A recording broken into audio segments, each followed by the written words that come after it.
NATO renasceu na Cimeira de Madrid. Finlândia e Suécia vão integrar a aliança. Rússia é país agressor. Países da NATO definem o novo conceito estratégico da aliança. O reforço da defesa e da segurança dos Estados-membros é a grande prioridade. A Rússia retirou da Ilha da Serpente, no Mar Negro. Moscovo diz que é uma prova de boa vontade para a saída dos cereais da Ucrânia. Google, acusada de enganar consumidores sobre dados pessoais.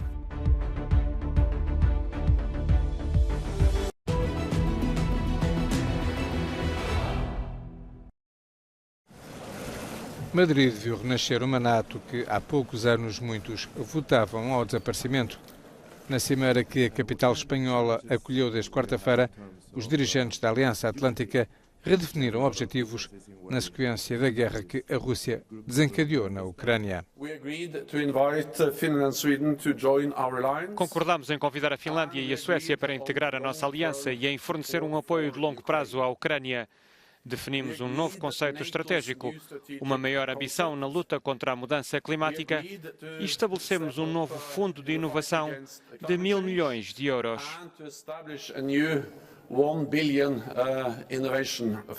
Um novo conceito estratégico define a Rússia como um país agressor e a China como uma nação que tenta contrariar a ordem internacional, mas há outras novidades. Como sabem, se ha incluído uma menção.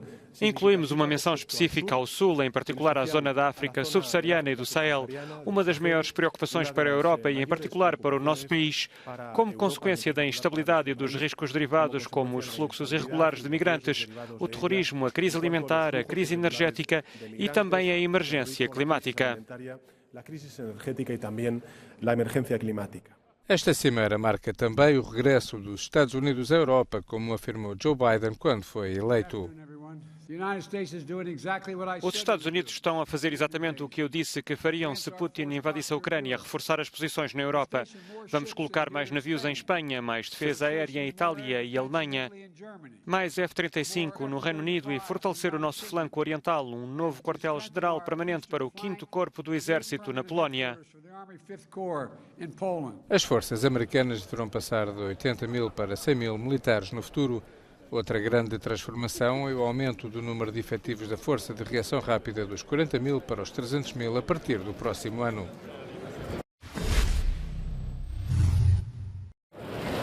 A NATO definiu um novo conceito estratégico para reforçar a capacidade de defesa e a segurança dos Estados-membros. Ao longo dos anos, a Aliança vai adaptando a sua missão e os caminhos podem mudar radicalmente, como aconteceu em Madrid, e tendo em conta que o último conceito estratégico, aprovado em Lisboa, em 2010, sublinhava uma verdadeira parceria estratégica com a Rússia. Este ano, os países da Aliança Atlântica definiram 3 objetivos fundamentais: dissuasão e defesa, prevenção e gestão de crises e segurança cooperativa. Identificaram a Rússia como a ameaça mais significativa e direta à segurança dos aliados. Penso que está realmente a colocar a defesa coletiva como primus inter pares. A defesa coletiva torna-se a mãe de todos os objetivos sob a qual se tem a defesa e dissuasão, a prevenção de crises e a segurança cooperativa. De certa forma, afirma ter 3 objetivos centrais, mas agora estão envolvidas num maior, que é assegurar a defesa coletiva da aliança.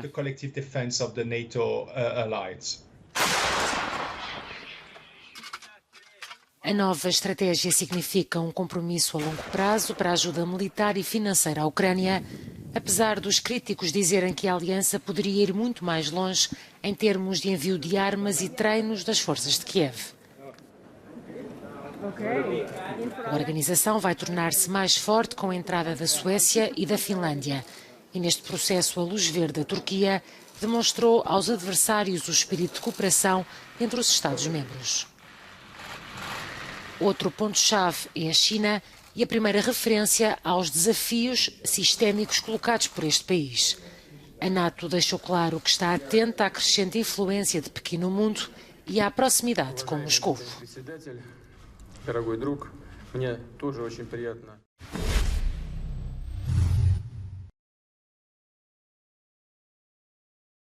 A Rússia anunciou a retirada da estratégica Ilha da Serpente ao largo de Odessa, no Mar Negro. O Ministério Russo da Defesa diz que é uma prova de boa vontade para acabar com a especulação sobre o bloqueio de Moscovo à saída dos cereais da Ucrânia. Isto demonstra à comunidade mundial que a Federação Russa não está a impedir os esforços da ONU para organizar um corredor humanitário para a exportação de produtos agrícolas a partir do território da Ucrânia. Esta decisão não permitirá a Kiev especular sobre o tema de uma crise alimentar iminente, citando a incapacidade de exportar cereais devido ao controle total da Rússia sobre a parte noroeste do Mar Negro.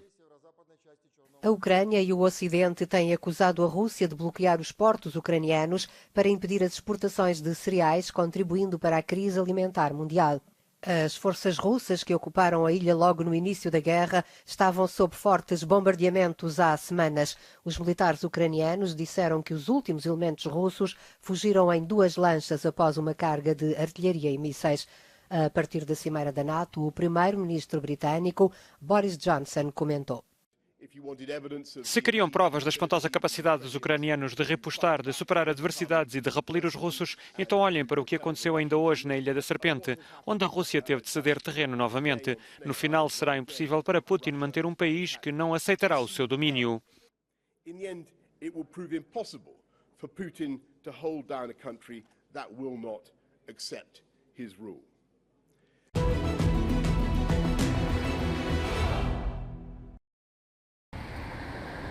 A Google está a forçar os consumidores a fazer parte de um sistema de vigilância massivo ao criar uma conta. A denúncia é da Organização de Consumidores Europeus, que diz que a gigante tecnológica deveria desenhar os serviços tendo em conta a privacidade, em linha com o Regulamento Geral de Proteção de Dados.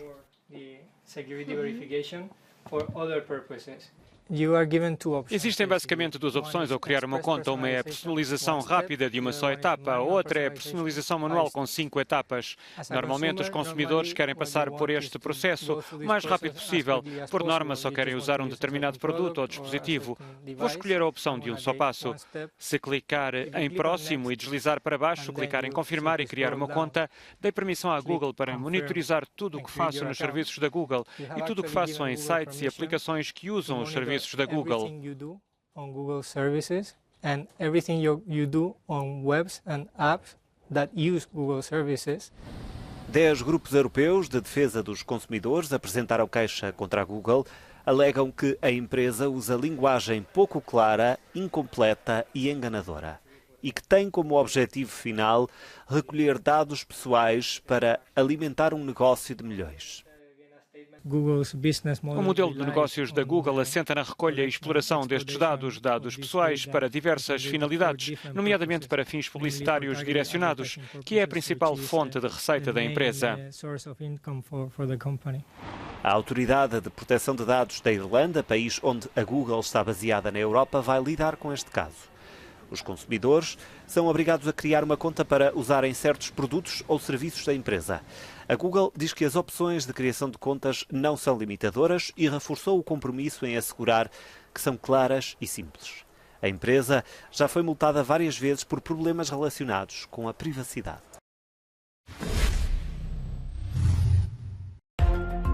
Os deputados israelitas aprovaram esta quinta-feira por unanimidade uma proposta de lei para dissolver o Parlamento, pouco mais de um ano depois do governo de Naftali Bennett ter tomado posse. Yair Lapid será o primeiro-ministro interino até às eleições, as quartas desde 2019, marcadas para 1 de novembro. Naftali Bennett não será candidato nas eleições antecipadas.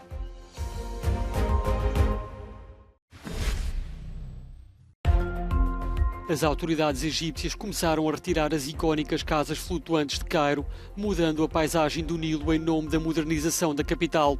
As 3 dezenas de casas existentes, que remontam ao século XIX, receberam ordem de demolição por não cumprirem os critérios de segurança. Bares e restaurantes flutuantes poderão continuar em funcionamento.